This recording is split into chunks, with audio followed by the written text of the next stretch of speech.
하겠습니다. 출애굽기 26장 31절부터 봉독하겠습니다. 출애굽기 26장 31절 출애굽기 26장 31절 너는 청색, 자색, 홍색 실과 가늘게 꼰 배실로 짜서 장을 만들고 그 위에 그룹들을 공교히 수놓아서 금 갈고리로 네 기둥 위에 들이우되 그 네 기둥을 조각목으로 만들고 금으로 싸서 네 은받침 위에 둘지며 33절 그 장을 갈고리 아래 들이운 후에 증거궤를 그 장 안에 들여 놓으라. 그 장이 너희를 위하여 성소와 지성소를 구별하리라. 34절 너는 지성소에 있는 증거궤 위에 속죄소를 두고 그 장 바깥 북편에 상을 놓고 남편의 등대를 놓아 상과 대하게 할지며 청색, 자색, 홍색 실과 가늘게 꼰 배실로 수놓아 짜서 성막 문을 위하여 장을 만들고 그 문장을 위하여 기둥 5을 조각목으로 만들어 금으로 싸고 그 갈고리도 금으로 만들지며 또 그 기둥을 위하여 받침 5을 놋으로 부어 만들지니라. 지금 성막에 대해서 계속해서 하나님 말씀을 살펴보면서 은혜 받고 있습니다. 오늘 이 시간에는 성막에서 휘장에 관한 말씀입니다. 여기에는 휘장이라는 말이 장으로 나와 있습니다. 요즘 나오는 성경에는 모두가 다 휘장으로 바꿔놓고 있습니다. 장 그러면 무슨 장인지 이게 알기가 참 어려워가지고 다 휘장으로 바꿔놓고 있습니다. 두 가지가 있는데요. 하나는 출입구 쪽에 그 들이운 그 휘장. 그 집에 보면은 그 거실에 그 커튼을 글 좀 생각을 하시면 아마 될 것 같습니다. 거실마다 이게 그 앞에 베란다 쪽에 그 햇볕을 좀 막기 위해서 커튼을 쭉 길게 내려놓지 않습니까? 그렇게 생각하시면 아마 될 것 같아요. 그런 쉽게 말하면 그 휘장입니다. 그쪽에 하나 있고 그 다음에 성막이 앞에 방인 성소, 뒤에 방이 안쪽에 방인 지성소가 있다고 했습니다. 앞쪽에 방인 성소와 안쪽에 방인 지성소를 막는 그 휘장을 갖다가 휘장이 또 있습니다. 근데 이것을 벽으로 만들지 않았다는 것은 사람이 통과할 수 있도록 했다는 것입니다. 만약에 벽으로 만들었다고 같으면 들어갈 수가 없죠. 완전히 막혔기 때문에. 그러니까 앞에도 철대문이나 무슨 나무 대문으로 만들지 않고 그냥 이 커튼 형식으로 앞으로 출입문을 만들었고, 그다음에 그 앞쪽에 성소, 그다음에 뒤쪽 방인, 안쪽 방인 그 지성소도 그 무슨 벽이나 무슨 철대문이나 나무로 이렇게 해서 벽을 만든 것이 아니고 그냥 커튼 형식으로 해서 위에서 이렇게 고리를 달아가지고 내려오는 형식으로 이렇게 했다는 것입니다. 그런데 앞쪽에 그 출입구 쪽에는 조각목으로 해서 5개를 그 기둥으로 세웠다는 것입니다. 다 금을 입혔습니다. 그리고 이제 성소와 지성소를 막는 그 휘장은 그 기둥을 4개를 세웠습니다. 4개를 세웠어요. 그리고 거기도 역시 그 위에다가 고리를 달아가지고 거기에다가 이제 그 휘장을 이렇게 매어 달도록 이렇게 했습니다. 지금 동영상으로는 아마 좀 그 자료 화면이 나가고 있는 걸로 알고 있습니다. 그렇게 해가지고 이 휘장을 만들라고 했습니다. 근데 여기서 중요한 지금 그 휘장이 어떤 휘장이냐면 바로 출입문 쪽의 그 휘장보다도 그 성소와 지성소를 가로지르는 그 휘장, 이게 굉장히 참 중요한 휘장입니다. 왜냐하면 여기에 휘장은 바로 그 지성소로 들어가는 입구에 해당되기 때문에 그렇습니다. 거기다가는 그 그룹을 그 수를 놓도록 되어 있어요. 이 그룹은 천사를 상징하지 않습니까? 그런데 앞쪽에 그 휘장에다가는 그룹을 이렇게 설치를 그 수를 놓지 않도록 했습니다. 그러니까 그 안쪽의 휘장, 그러니까 지성소와 성소를 가로막는 그 휘장에다가만 수를 놔가지고 그 천사의 모양의 그 그룹을 갖다가 이렇게 새겨 놓도록 했습니다. 근데 그 안쪽에 그 휘장은 얼마나 그 두꺼운 건지, 그 재료도 물론 굉장히 좋은 재료입니다. 청색, 자색, 홍색실, 그다음에 가늘게 꼰 배실, 이건 다 영적인 뜻이 있다고 하는 것은 지난번에 시간에도 말씀을 드렸습니다. 이 시간에 생략을 하겠습니다. 그렇게 해가지고 굉장히 정교하게 짰는데, 어떤 랍비의 그 기록에 의하면은 그게 두께가 4cm 정도 됐다고 합니다. 그래서 양쪽에서 황소가 막 양쪽으로 막 끌어당겨도 찢어지지 않았다고 그래요. 그러니까 굉장한 두께의 아주 그 강도의 휘장이었다는 것입니다. 보통 우리 집에서 쓰는 그런 그 커튼하고는 질이 다른 것이죠. 그럼 왜 이렇게 그 휘장을 그 지성소와 성소를 가로지르는 거기다 놓게 했느냐 이 말입니다. 이것은 지성소에 함부로 들어가서는 안 된다 그런 말입니다. 지성소에는 왜 함부로 들어갈 수 없느냐? 거기는 바로 하나님의 언약의 두 돌판, 십계명을 담은 그 언약궤가 있습니다. 법궤, 증거궤라고도 하죠. 그리고 그 법궤 그 상자 위에 천사 모양의 그 그룹들이 이렇게 날개를 펴가지고 맞닿아서 그 법궤를 내려다보고 있지 않습니까?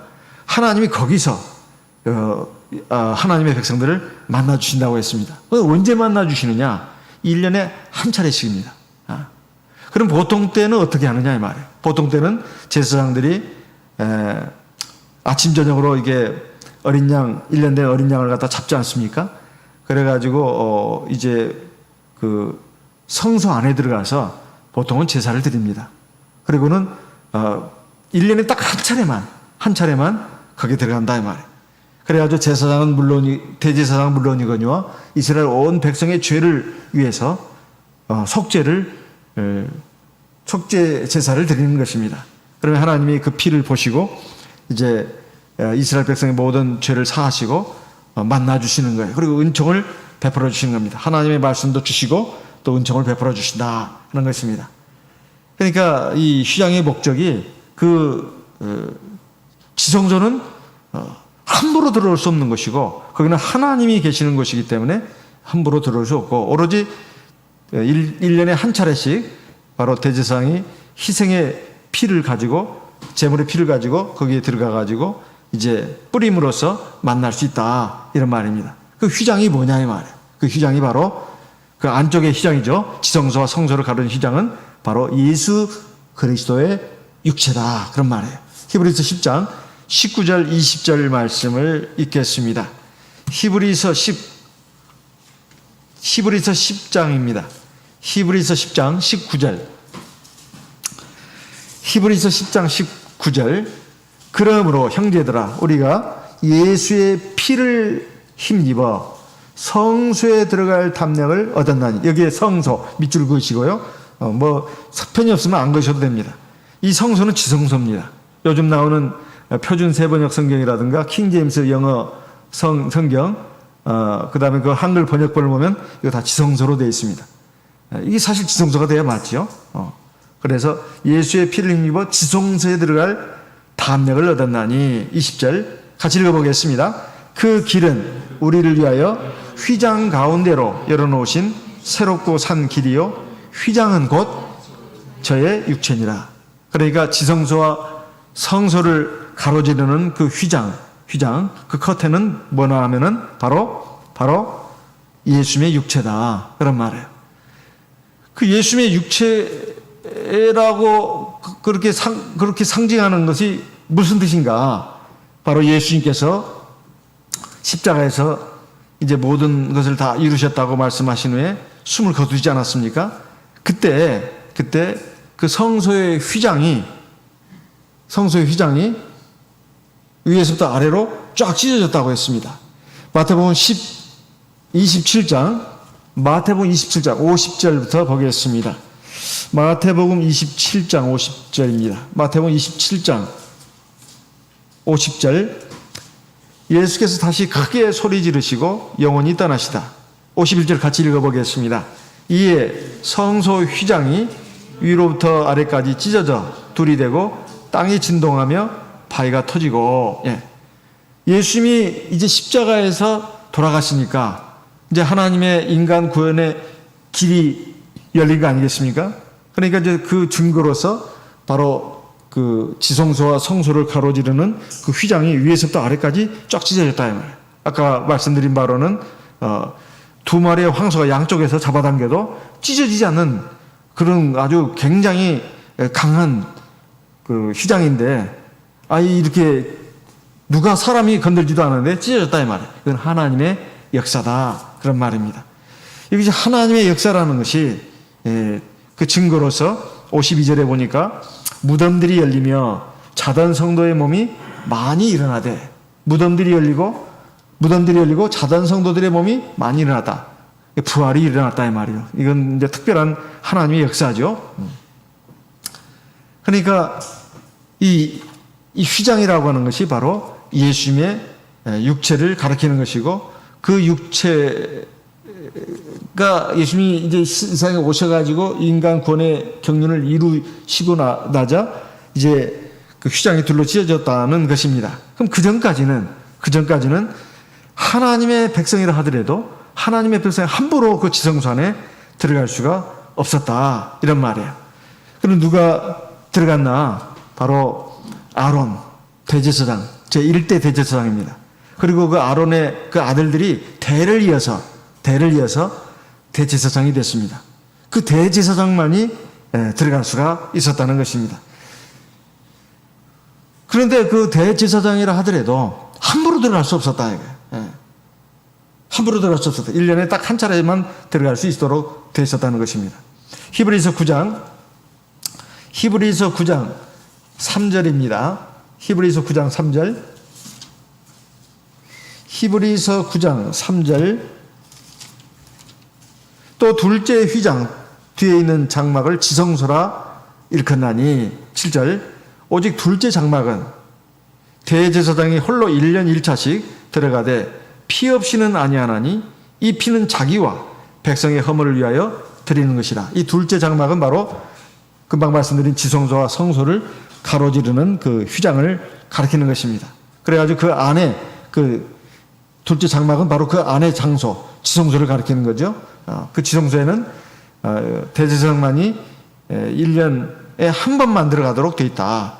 그것도 희생의 피를 가지고 들어가야 되고, 그로 인해서 자기와 자기 백성의 모든 죄를 사함받는 그런 그 은혜를 받는다 이런 말입니다. 그래서 그 외에는 함부로 들어갈 수가 없다 이렇게 되어 있습니다. 레위기서 16장 2절입니다. 레위기서 16장 2절. 레위기 16장 2절입니다. 레위기 16장 2절. 여호와께서 모세에게 이르시되 네 형 아론에게 이르라. 성소의 장인 법궤 위 속죄소 앞에 무시로 들어오지 말아서 사망을 면하라. 내가 구름 가운데서 속죄소 위에 나타남이니라.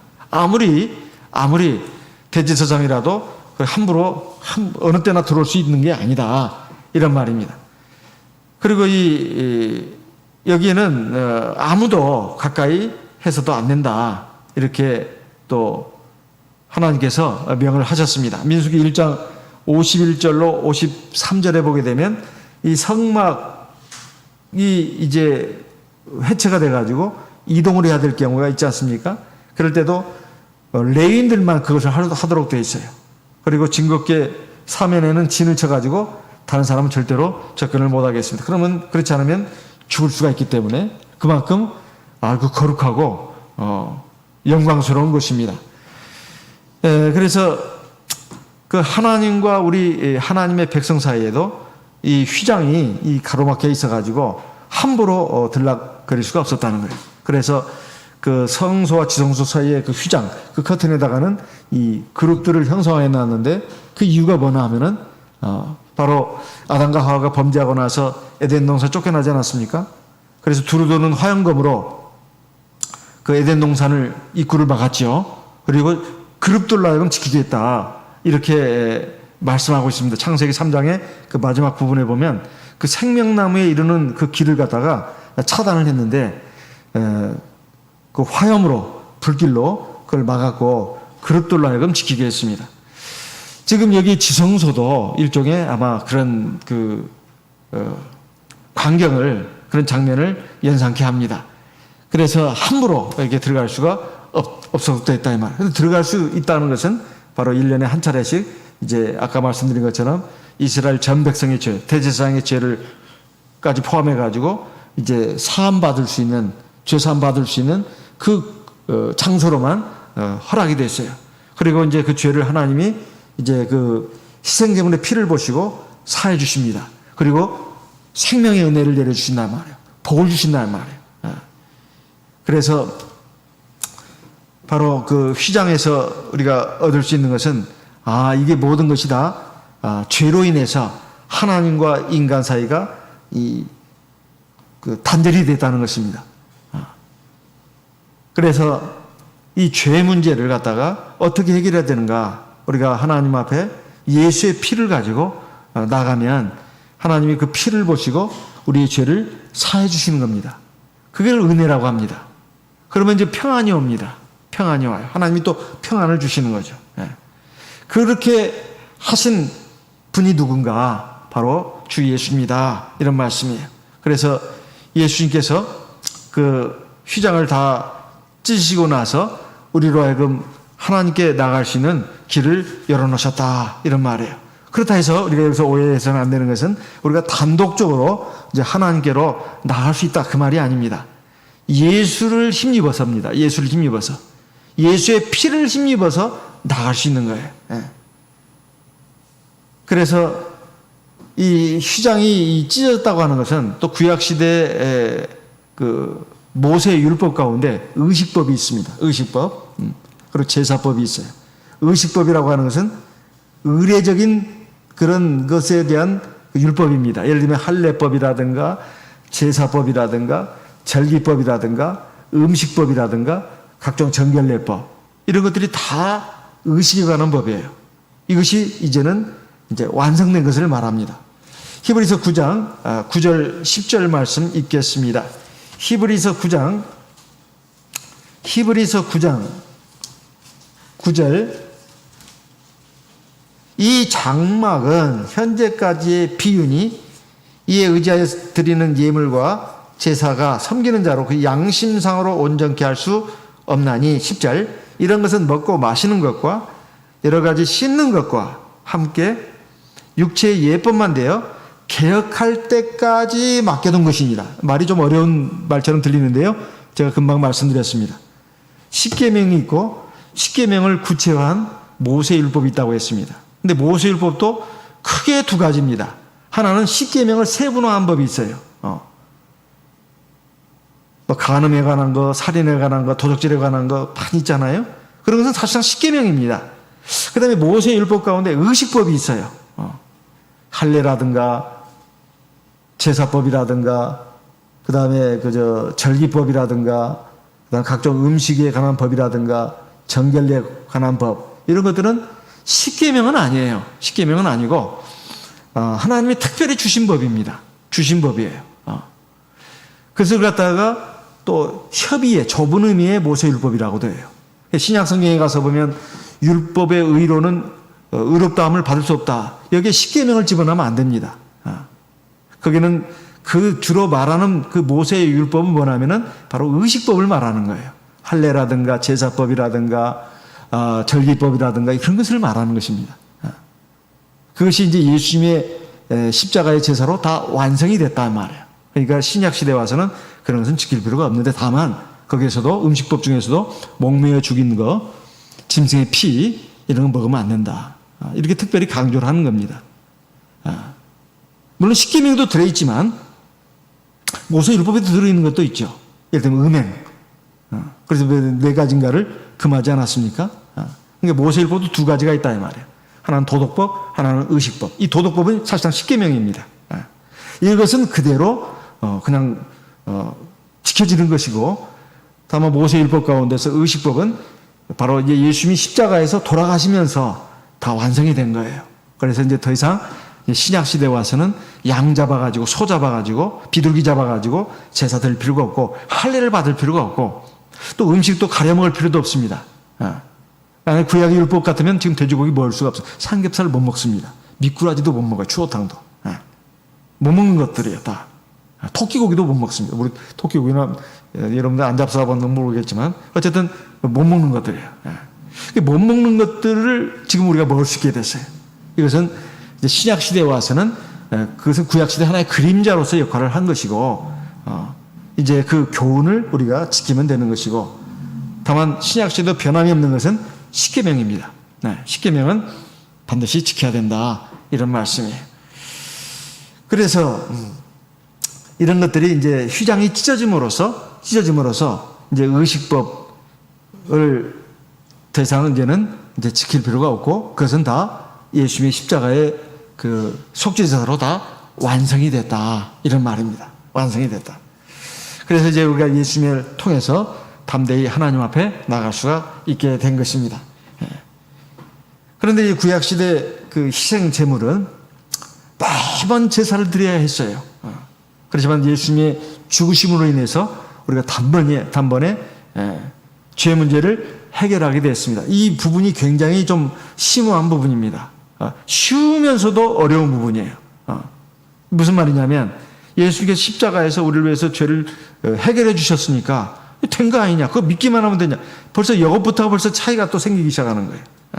그것을 믿고 우리가 세례를 받아야 의롭다함을 얻는다. 이것은 이미 로마서에서 4장, 5장, 6장 계속 나오는 말씀 아닙니까? 첫째는 예수의 피로 우리가 구원 의롭다함을 받는다. 두 번째는 그 예수의 피로 말미암아 세례를 받아야 의롭다함을 받는다. 이렇게 돼 있잖아요. 그래서 바로 구약 시대는 수시로 제사를 드려야 했어요. 적어도 아침 저녁으로 제사 드리는 건 말할 것도 없고요. 1년에 한 번 그 대속제에 드리는 제사만 놓고 보더라도 계속해서 드려야 되는 거예요, 해마다. 근데 그 제사만 있었던 것이 아닙니다. 백성들이나 관원들이나 제사장들이나 다 각자 자기들이 죄를 졌다고 생각되면은 자기 형편에 맞게끔 희생제물을 준비해가지고 성전에 와서 제사를 드려야 되는 거예요. 그 말은 죄 문제가 해결이 안 됐다는 거죠. 왜냐하면 이 제사로는 죄 문제가 다 해결이 안 됐다는 거예요. 왜냐하면 그 다음 제사 때까지 그 사죄의 효력이 이 한시적이라는 것입니다. 유한적이라는 거예요. 그러니까 제사 효력이 무효가 아니라 불완전했다는 거예요. 불완전하고 무효는 의미가 다릅니다. 무효는 제로예요. 제로. 불완전은 0에서 100 사이입니다. 이것이 불완전이에요. 100은 완전이죠. 그래서 이 불완전하다는 말은 구약의 제사가 사죄 효력이 없다는 말이 아니라 사죄 효력은 있는데 한시적이고 일시적이고 제한적이었다.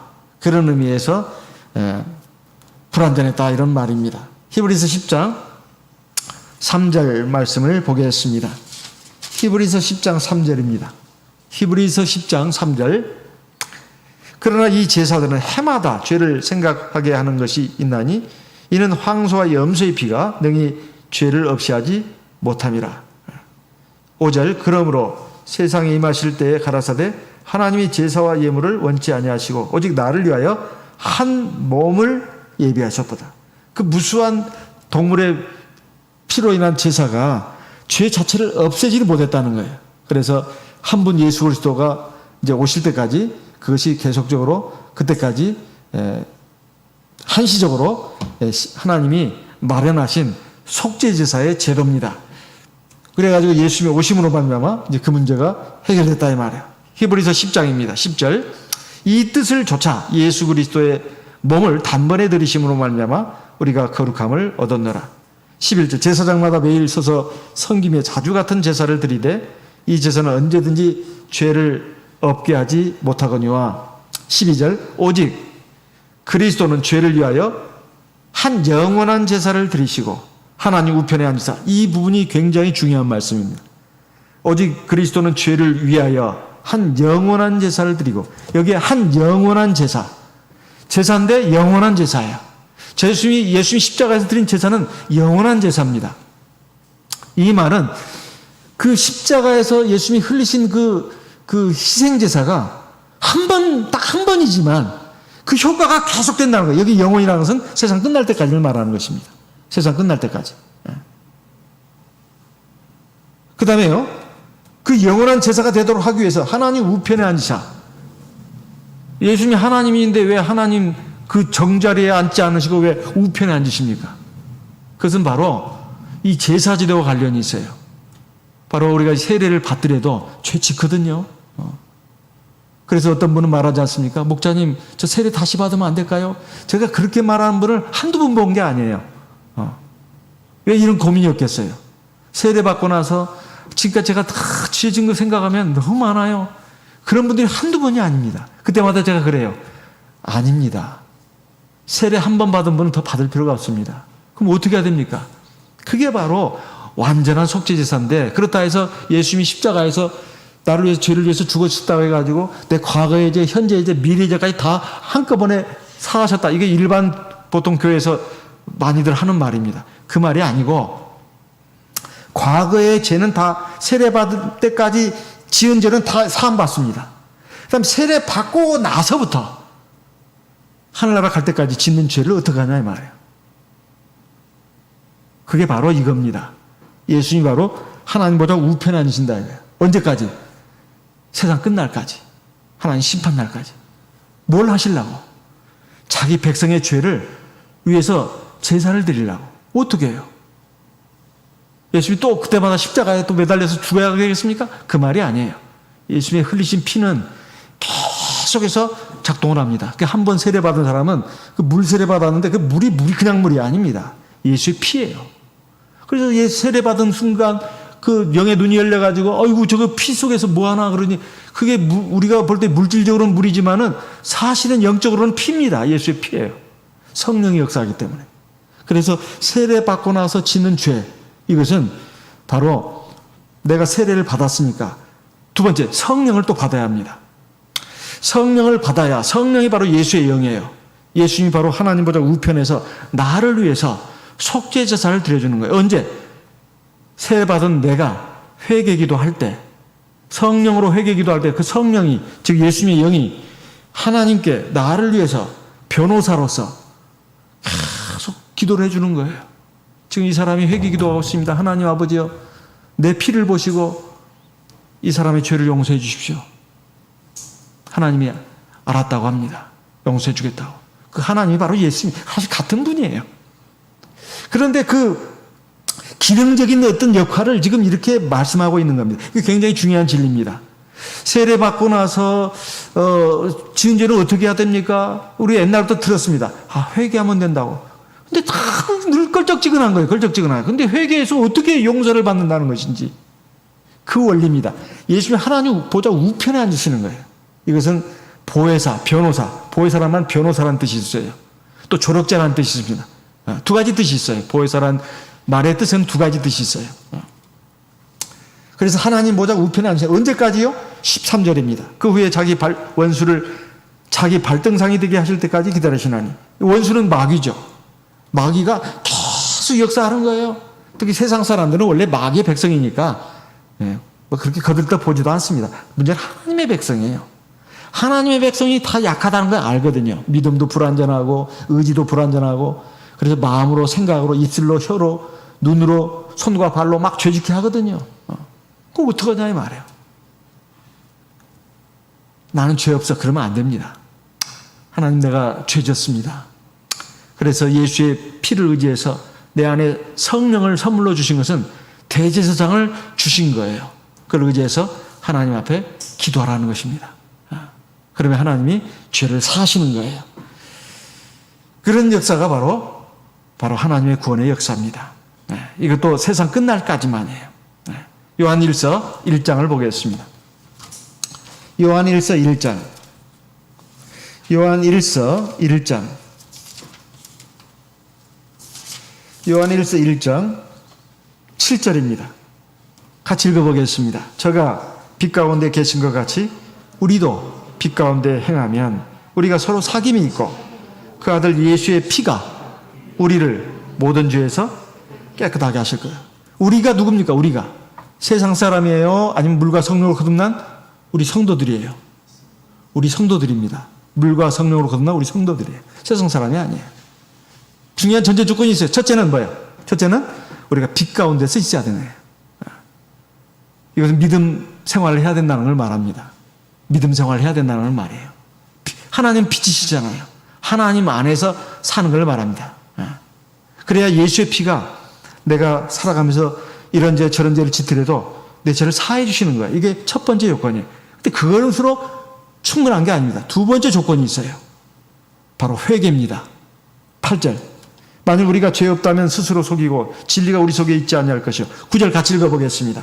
만일 우리가 우리 죄를 자백하면 저는 미쁘시고 의로우사 우리 죄를 사하시며 모든 불의에서 우리를 깨끗게 하실 것이요. 두 번째는 중요한 것입니다. 바로 우리 죄를 하나님 앞에서 자백하는 거예요. 이거 회개 기도를 말하는 것입니다. 그럼 하나님은 우리 죄를 사해 주세요. 사할 때 뭘 가지고 사해 주신다고요? 예수의 피예요. 우리 예수 피가 어디 있어요? 우리가 물 세례 받을 때 그 물 세례가 물이가 바로 그냥 물이 아니라 예수의 피다 그 말이에요. 제가 언젠가 어느 교회 심호할 때 예전에 간음죄를 짓고 교회에서 제명된 형제가 있었습니다. 그런데 이제 교회를 나오게 됐어요. 이제 그 가족들을 위해서라도 제가 신방을 갔었습니다. 근데 그 가족들이 또 세례를 다 받았어요. 또 성령도 받고. 그래서 이런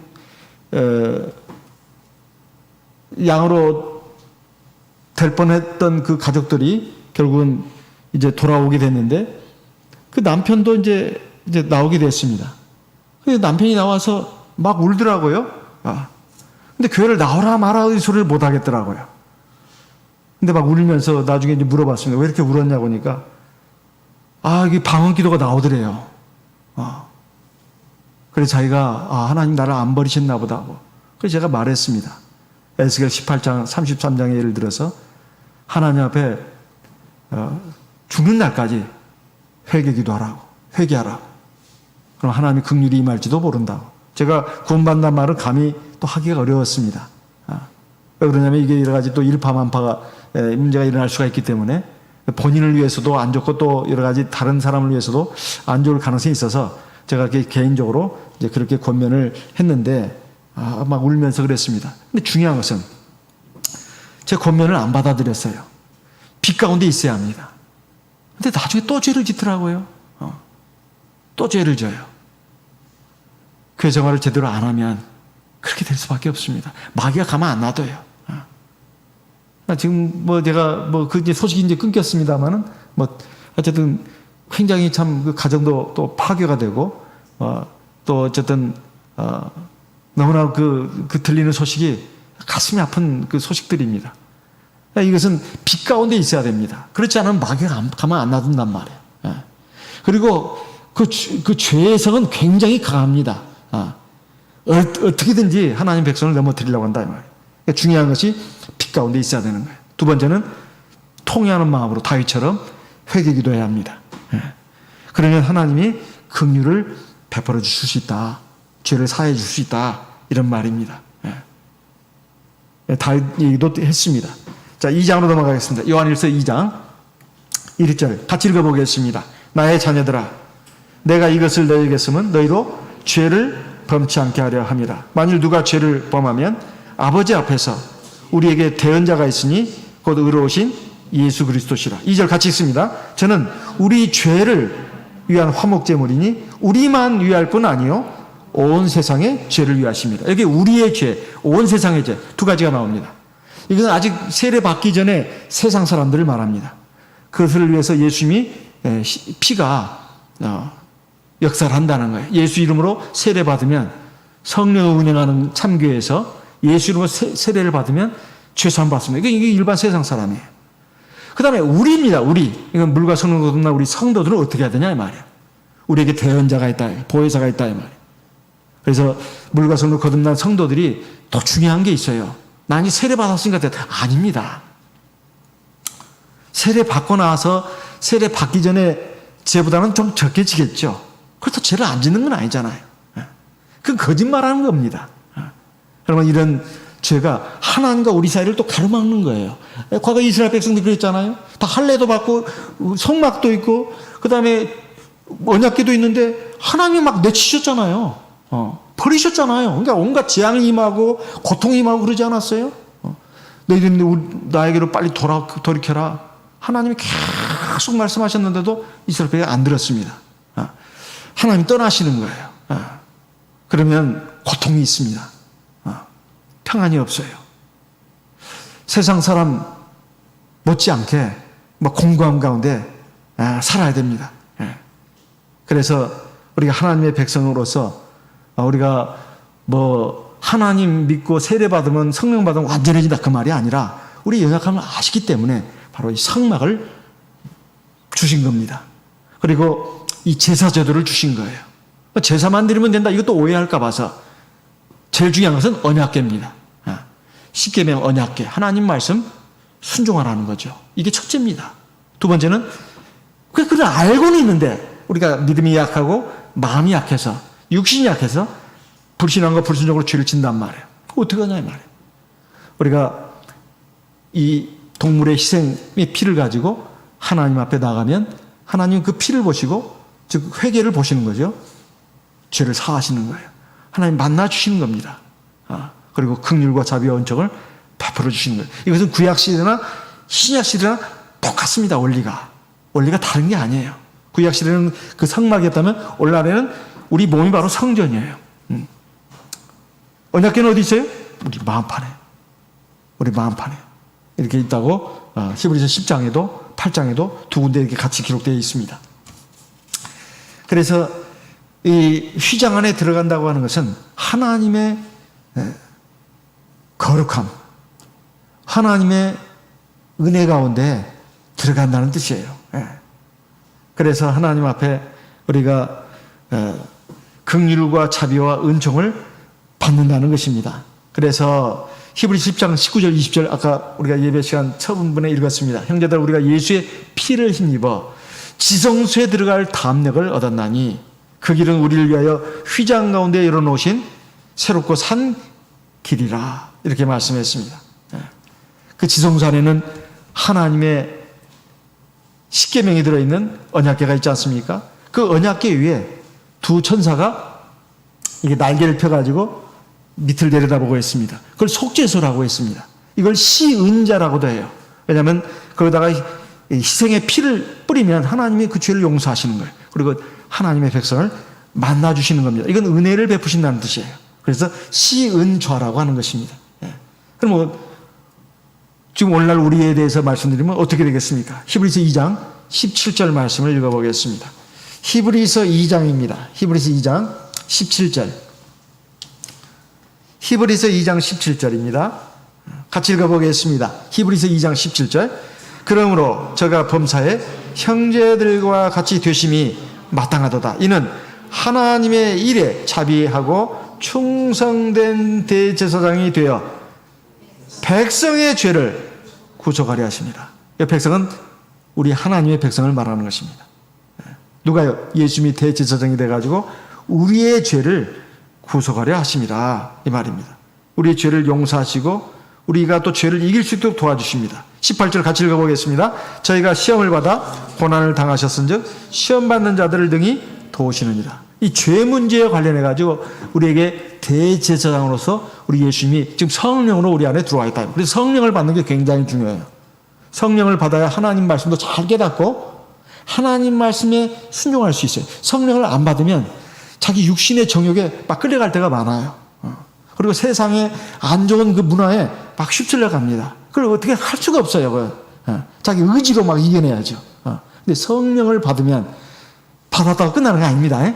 성령을 받고 성령 기도를 많이 하면 성령이 충만해져 가지고 성령이 내 약한 의지, 감정, 판단력 이걸 딱 붙잡아줘요.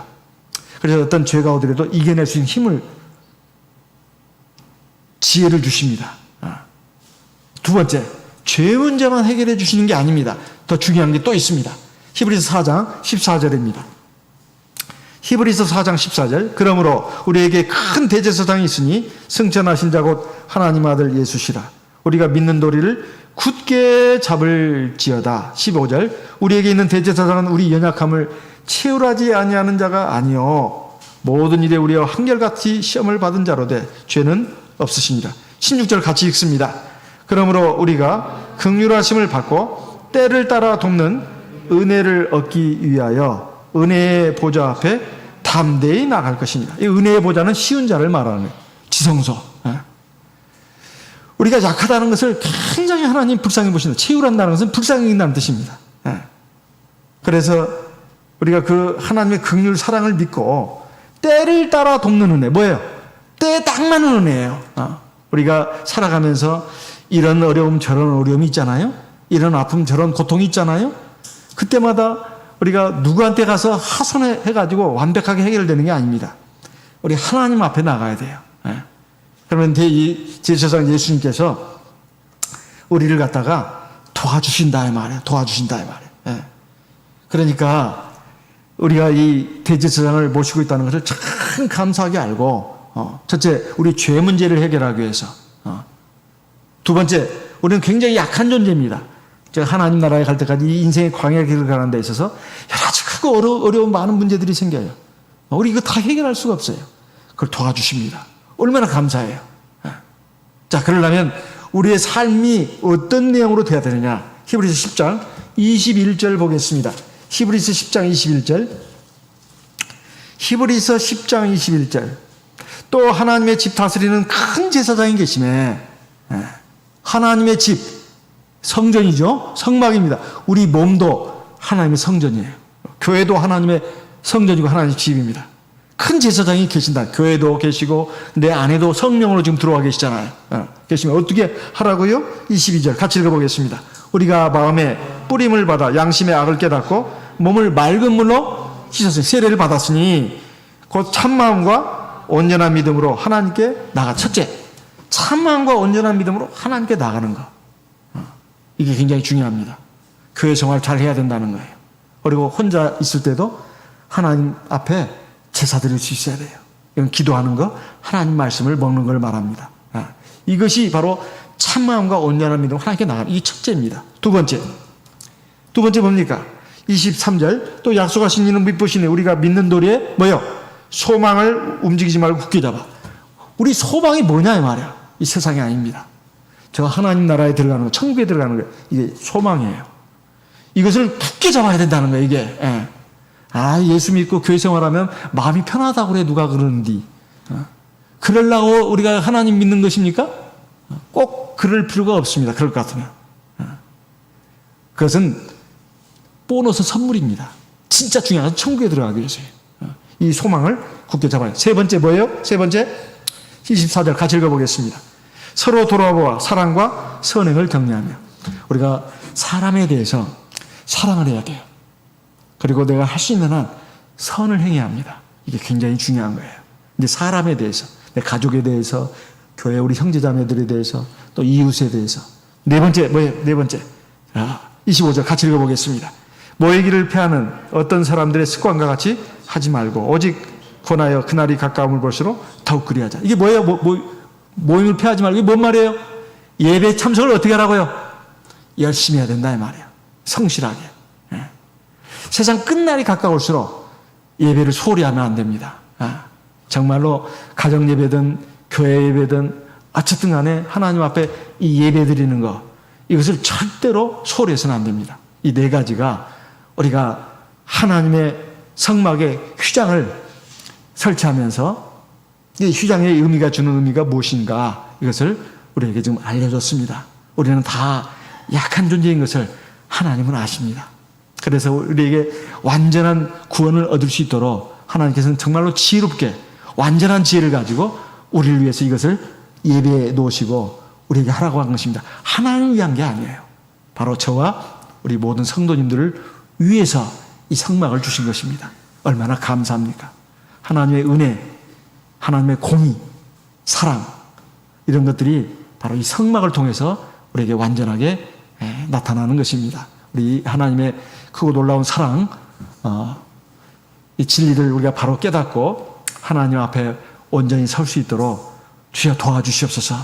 저희를 이끌어 주시옵소서. 다 같이 기도하는 시간 갖도록 하겠습니다. 성령으로 기도하겠습니다.